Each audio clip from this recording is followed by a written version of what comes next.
이제 본격적으로 휴가철이 시작되었습니다. 오늘 보면은 휴가를 이미 가신 분들도 계시고 또 이제 이번 주 다음 주에 휴가를 계획하신 분들이 있으리라 생각됩니다. 여러분, 휴가를 가실 때에 여행과 출장의 차이를 아십니까? 여행이 영어로는 트립이라고 얘기합니다. 트립. 그리고 출장은 그 트립 앞에 한 문장이 더 붙습니다. 한 글자가 더 붙게 되는데 비즈니스란 말이 붙습니다. 그래서 출장을 간다 그러면 비즈니스 트립이라고 얘기를 합니다. 똑같이 떠나는 건데 여행과 출장은 큰 차이가 있습니다. 여행은 말 그대로 여행 가는 겁니다. 놀러 가는 거예요. 내가 힘들었던 삶과 일에서 떠나서 마음 편히 좋은 곳에 가서 좋은 것도 먹고 쉬고 좋은 것을 보고 휴식을 갖는 것이 여행입니다. 근데 출장은 무엇일까요? 출장은 용무를 가지고 떠나는 것이 출장입니다. 출장에는 일의 성과와 목적을 요구하고 있습니다. 그리고 출장을 가게 되면 반드시 목적이 있어야 되고 그 목적을 달성해야 되는 목표가 있습니다. 그래서 같은 곳을 간다 하더라도요, 여행을 간 사람과 출장을 간 사람은 완전히 다르다라는 것입니다. 보니까요, 여름에 이제 가족여행을 준비하시다가 싸우는 부부들이 있어요. 또 여행을 가셔도 즐기지 못하고 그 여행 가는 중에서도 다툼을 하는 가정들을 볼 때가 있습니다. 원인은 뭐냐면요, 남편과 아내의 생각이 서로 다르기 때문입니다. 남편은 여행을 가려고 일을 다 벌려놨습니다. 근데 아내의 입장에서 볼 때는 이게 여행이 아니고 일입니다. 일. 여행을 가려면요, 애들 옷 챙겨야죠, 먹을 것 챙겨야죠, 또 오랫동안 집을 비우기 때문에 집 청소를 다 해놔야 됩니다. 남편이야 그냥 가볍게 옷가방 하나 들고 가면 된다고 하지만 아내의 입장에서 볼 때는 일처럼 느껴질 때가 있다는 거예요. 그러면 어떻게 됩니까? 이미 가기도 전에 싸우기 시작합니다. 아내들은 얘기해요. 아유, 내가 언제 여행 가고 싶다고 했냐고, 당신이 가자고 해서 가는 거 아니냐고. 그럼 남편은 여행 그냥 가볍게 그냥 가면 되는 거지 왜 그러냐고. 이렇게 싸우다가 출발하기 전에 싸우는 부부들이 있죠.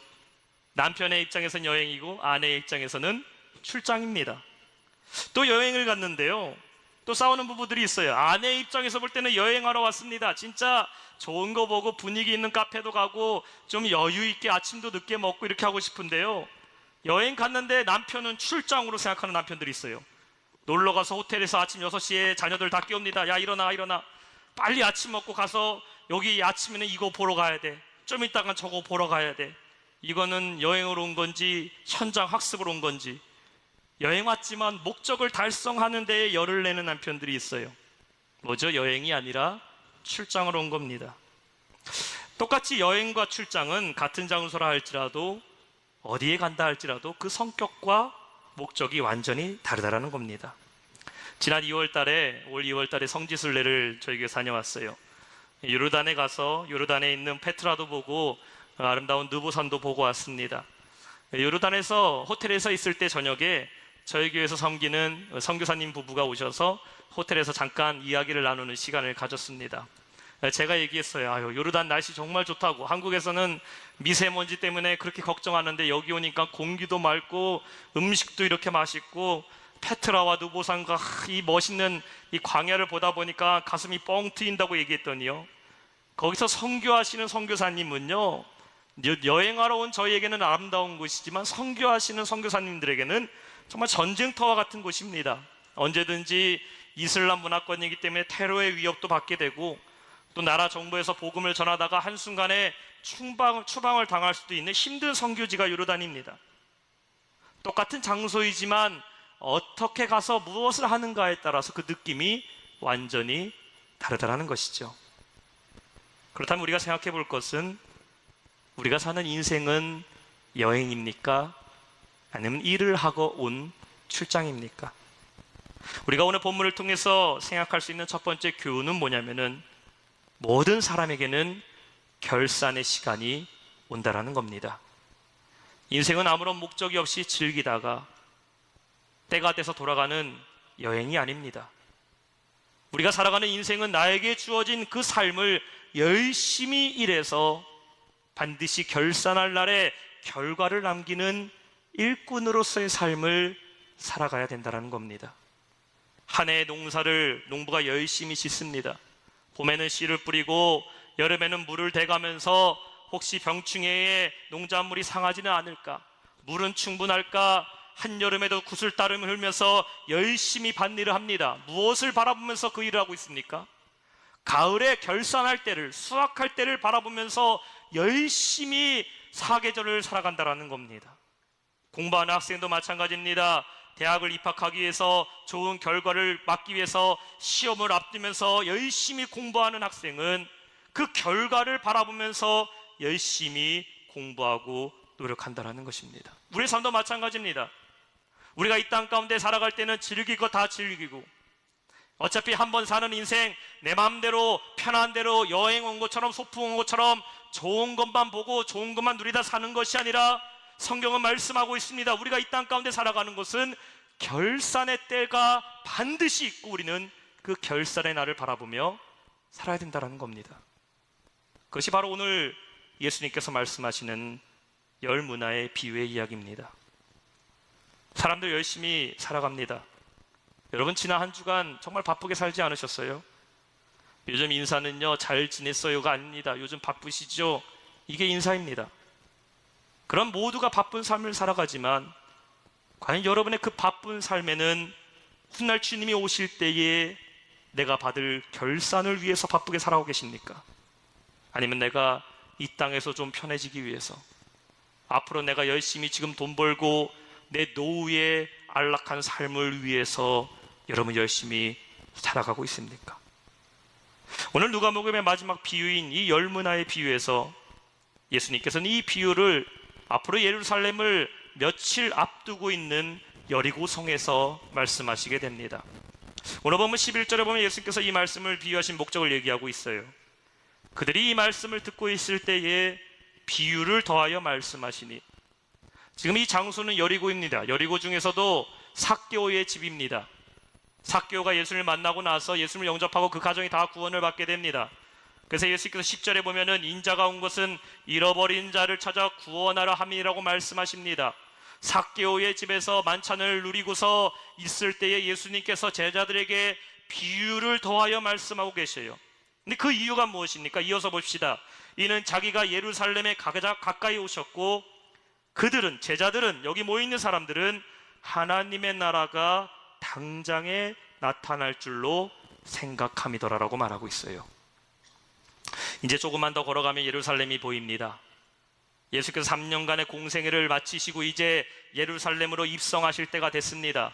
제자들의 가슴은 두근거리기 시작해요. 그래, 자, 이제 예수님이 여리고를 지나서 예루살렘에 들어가시기만 한다면은 로마의 권력 앞에서 우리 이스라엘을 해방시킬 것이고, 예수님은 예루살렘에서 왕이 되셔서 새로운 나라를 세우실 거라는 기대감을 갖고 있었어요. 자연히 예수님을 따르고 있던 예수님의 가장 측근인 제자들도 우리도 같이 예루살렘에 예수님과 들어가면은 주님이 왕이시고 그 왕을 보자 하는, 우리도 높은 자리 한 자리쯤 얻고서 영광을 누리며 살 거라는 기대감에 벅차 있었다라는 겁니다. 근데 예수님께서는 그들이 기대감에 갇혀 있는 것을 비유로 이해하고 깨닫게 하십니다. 예수님이 말씀하시는 것은, 하나님의 나라가 임하는 것은 예수님이 지금 예루살렘에 들어갔을 때에 하나님 나라가 임한다는 것이 아닙니다. 너희들이 영광을 얻는 것은 나와 함께 예루살렘에 들어갔을 때에 너희에게 영광이 주어진다라는 것을 말하는 것이 아닙니다. 언제 하나님의 영광이 임하고 언제 하나님의 나라가 임하게 됩니까? 예루살렘은 고통의 시간입니다. 예수님이 예루살렘에서 십자가에서 죽으신 예수님이 부활하시고 승천하신 뒤에 그분이 다시 이 땅에 오실 때에 하나님의 나라가 이루어지고 우리는 영광을 얻게 된다라는 것입니다. 예수님은 제자들이 이 땅에서 영광을 누리고 이 땅에서 축복된 삶을 구하는 것을 이미 알고 계셨어요. 그들에게 훗날 주님이 다시 오실 때의 그 결산을 위해서, 내가 눈앞에 보이는 영광을 위해 살아가는 것이 아니라 훗날 주님이 오실 때에 너희가 받아야 될 그 결산을 위해서 오늘 너희는 어떻게 살아야 하는지에 대해서 말씀하고 계신다라는 겁니다. 이 비유는 오늘을 살아가는 우리에게도 동일하게 적용됩니다. 제자들과 마찬가지로 우리도 다시 오실 예수님을 기다리며 살아가는 사람들이기 때문입니다.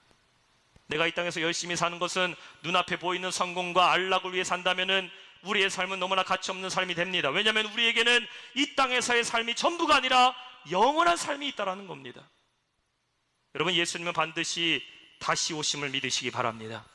사도행전 1장 11절에 말씀하고 있어요. 너희 가운데서 하늘로 올라가신 이 예수는 하늘로 올라가심을 본 그대로 오시리라고 말씀하고 있습니다. 하늘로 올라가신 그 예수님은 반드시 때가 되면 이 땅에 그 모습 그대로 내려오신다라는 겁니다. 그리고 주님이 다시 오실 그때는요, 그냥 우리가 신나서 보좌에 올라가는 것이 아니라 그때는 우리에게 심판이 있다라고 말씀하고 있어요. 히브리서 9장 27절에 말씀합니다. 한 번 죽는 것은 사람에게 정해진 것이요 그 후에는 심판이 있다라는 거예요. 여러분, 모든 사람에게는 birth, 태어난다는 삶의 시작과 death, 죽음이라는 끝이 있습니다. 그리고 삶과 죽음의 끝의 결말에는 무엇이 있습니까? 심판이 있다라는 것이요. 어떤 것에 대한 심판입니까? 여러분이 태어난 순간과 죽는 그 순간까지의 삶에 대한 심판이 있다라는 겁니다. 그날이 바로 우리에게는 결산의 날입니다. 우리는 결산의 날을 바라보며 하나님의 뜻에 맞게 충성되게 열매 맺는 삶을 살아야 될 줄로 믿습니다. 그렇다면 우리가 어떻게 그런 삶을 살 수 있을까요? 두 번째로 우리가 생각할 수 있는 것은 주인의 뜻에 맞는 삶을 살아야 된다는 것입니다. 오늘 본문의 비유를 한번 들어가 보겠습니다. 12절에 보시면은 이러한 이야기가 나옵니다. 어떤 귀인이, 어떤 유명한 사람이, 어떤 귀족이 왕위를 받기 위해서 먼 나라로 떠나게 됩니다.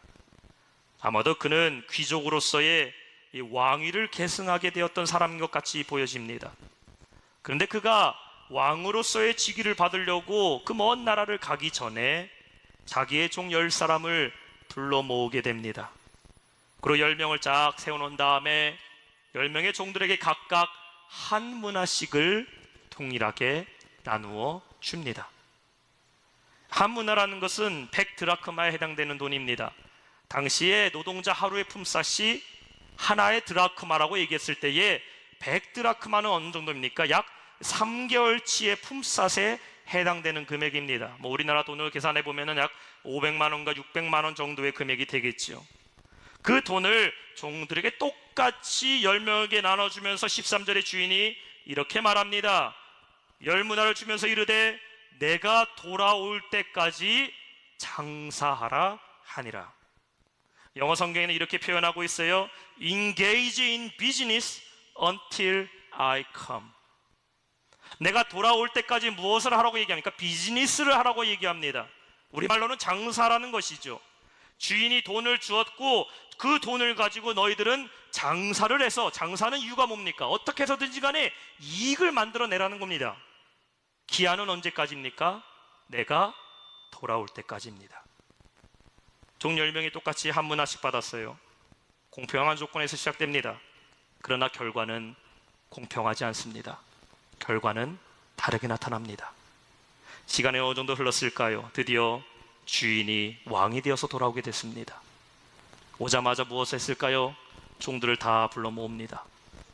그리고 너희들 얼마나 남겼니라고 물어보게 됩니다. 그때에 첫 번째 종이 주인을 기다렸던 듯이 기쁘게 뛰어나와서 보고하게 됩니다. 주인님, 주인님, 저는 당신이 주었던 한 문화를 가지고 10문화를 남겼나이다. 주인이 놀라면서 얘기합니다. 10문화나 남겼다고? 잘했어, 잘했어. 착하고 충성된 종아, 네가 작은 이 한 문화로 이렇게 열심히 충성하였으니 너는 10고을을 다스릴 권세를 주노라. 이어서 옆에 있던 두 번째 종이 나오면서 얘기합니다. 주인님, 저는 한 문화를 가지고 5문화를 남겼습니다. 그래야 주인이 또 기뻐하면서 얘기합니다. 잘했다, 잘했어. 너에게는 5고을을 다스릴 권세를 주겠노라라고 얘기합니다. 이렇게 주인의 얼굴이 한 기쁨으로 가득 차 있을 그때에 한 종이 주님 앞에 서게 됩니다. 20절에 나오고 있는 내용이에요. 그리고 그 종이 주인에게 이렇게 말합니다. 주인이여 보소서, 당신의 한 문화가 여기 있나이다. 혹시나 제가 이것을 잃어버릴까봐 수건에 쌓여놓고 있다가 이제 주님 앞에 갖고 나왔다라고 얘기합니다. 아마도 이 종은 이렇게 생각했을 것 같아요. 앞에서 종들이 자신이 남겼던 문화만큼 고을을 다스릴 수 있는 권세를 받은 것을 보면서, 아 그래, 그래도 나는 하나 남겼으니까 요거 보여주면 적어도 나는 10개의 고을은 아니더라도 1개의 고을 정도는 다스릴 수 있는 권세를 주겠구나라는 생각을 했을 것입니다. 근데 주인의 얼굴이 심상치 않습니다. 기뻐하던 주인의 얼굴에 기쁨은 온데간데 사라져버리고 얼굴이 갑자기 불긋게 올라오기 시작합니다. 그리고 무서운 인상을 쓰면서 그 종에게 얘기합니다. 이 약한 종아, 네가 게으른 종이라고 핍박하며 그에게 있었던 한 문화를 빼서 10개의 문화를 갖고 있는 종에게 주게 됩니다. 그것이 오늘 이 비유의 이야기예요. 이 비유를 여러분 어디서 많이 본 것 같지 않습니까? 마태복음 25장에 보면은 우리가 잘 알고 있는 달란트의 비유가 나오게 됩니다. 주인이 타국으로 갈 때에 한 종에게 5달란트, 한 종에게 2달란트, 한 종에게는 1달란트를 주는 이야기가 나오게 돼요. 근데 조금 차이가 있습니다. 마태복음 25장 15절 말씀 한번 볼까요? 이렇게 얘기하고 있어요. 각각 그 재능대로 한 사람에게는 금 5달란트를, 한 사람에게는 2달란트를, 한 사람에게는 1달란트를 주고 떠났다라고 얘기하고 있어요. 그 앞에 중요한 문장이 있습니다. 각각 그 재능대로 달란트를 주인이 줬다라는 것이죠. 근데 오늘 이 문화의 비유는 뭐냐면은 각자의 재능과 상관없이 누구에게나 공평하게 1달란트씩을 나눠줬다라는 겁니다. 그렇다면 이 문화가 뜻하는 것은 과연 무엇일까요? 모든 사람에게 하나님께서 공평하게 주신 것들이 있다라는 겁니다. 여러분과 여러분 옆에 있는 사람이 공평하게 받은 건 뭡니까? 물론 사람마다 삶의 환경의 차이가 있고 어떤 사람의 재능의 차이도 있습니다. 음악을 잘하시는 분들이 있는가 하면은 어떤 분들은 말을 잘하는 사람도 있고 어떤 분은 요리를 잘하고 나는 요리는 라면도 하나 제대로 못 끓이지만 잘 가르치는 은사가 있는 분들도 계셔요. 삶의 환경과 가치와 재능은 다 틀립니다. 그런데 우리가 다 동일하게 얻은 것이 있습니다. 그것이 무엇입니까? 바로 우리의 인생이라는 겁니다. 여러분, 누구나 한 번뿐이 인생을 살아갑니다. 이 세상에 2번째 인생을 사는 사람은 아무도 없어요. 혹시 여기 계신 분들 중에서 내가 제2의 인생을 살아가신 분 계십니까? 내 인생 중에 제2의 도약은 할지 몰라도 처음부터 다시 태어나서 새로운 인생을 살아가는 사람은 이 세상에 아무도 없다는 거예요. 누구나 한 번의 인생을 살아갑니다. 누구나 똑같이 하루라는 시간을 살아갑니다. 돈이 많은 사람은 하루에 24시간이 아니라 48시간을 살아가고, 건강한 사람은 하루가 이틀같이 살아가는 것이 아니라 똑같이 하루를 살아가고 똑같이 24시간의 시간을 숨쉬며 살아간다는 거예요. 우리는 모두가 동일하게 한 번의 삶을 살아갑니다. 그렇다면은 하나님께서 누구나에게 공평하게 주신 이 한 번뿐인 인생을 여러분은 어떻게 살고 계시냐는 겁니다.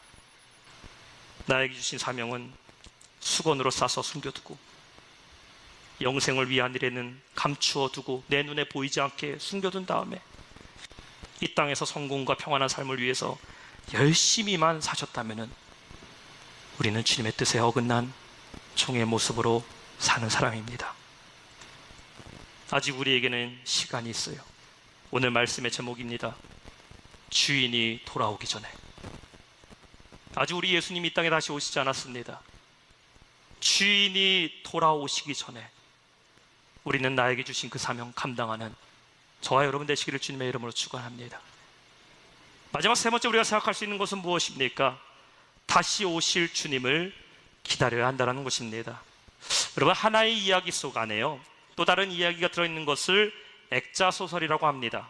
틀 속의 틀이라고 해서 하나의 이야기 속에 또 다른 이야기를 발견하는 것은 새로운 관점을 깨닫게 한다는 겁니다.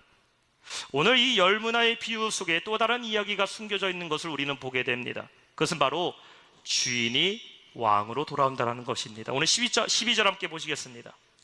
본문 12절에 보면 이렇게 말하고 있어요. 이르시되 어떤 귀인이 왕위를 받아가지고 오려고 먼 나라로 갈 때에, 사실 오늘의 이야기는 종들을 모아놓고 한 문화씩 나눠주는 것에서부터 시작된 게 아닙니다.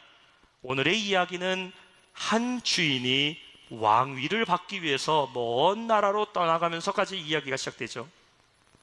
유대 역사가인 요세푸스에 의하면 본문의 비유는 헤롯 왕가에 얽혔던 역사적인 사실을 배경을 가지고 예수님이 말씀하셨다라고 얘기하고 있습니다. 그래서 오늘의 비유는 지어낸 이야기가 아니라 역사적인 사실을 배경으로 갖고 있다는 거예요. 당시 로마 제국은요, 정복한 나라들을 다스리기 위해서 로마의 황제가 모든 나라를 다 다스릴 수가 없기 때문에 각 나라별로 다스리는 왕을 세우게 됩니다. 그들의 이름을 분봉왕이라고 불렀어요. 그래서 그 지역을 다스리는 왕이 되려면 반드시 로마에 가서 로마의 황제 시저에게 왕이라는 임명을 받고 나서야 그 나라에 돌아가서 왕이 될 수 있었습니다. 예수님 당시에 예수님이 출생하실 때의 이스라엘 분봉왕은 헤롯 왕이었습니다. 헤롯 왕. 그리고 그 헤롯 대왕이 죽을 때에 3명의 아들이 있었는데 그 아들 중에 3번째 아들인 아켈라오가 왕위를 계승할 입장에 놓여 있게 됩니다. 문제는요, 이 아켈라오가 왕으로서의 자격이 없었던 겁니다.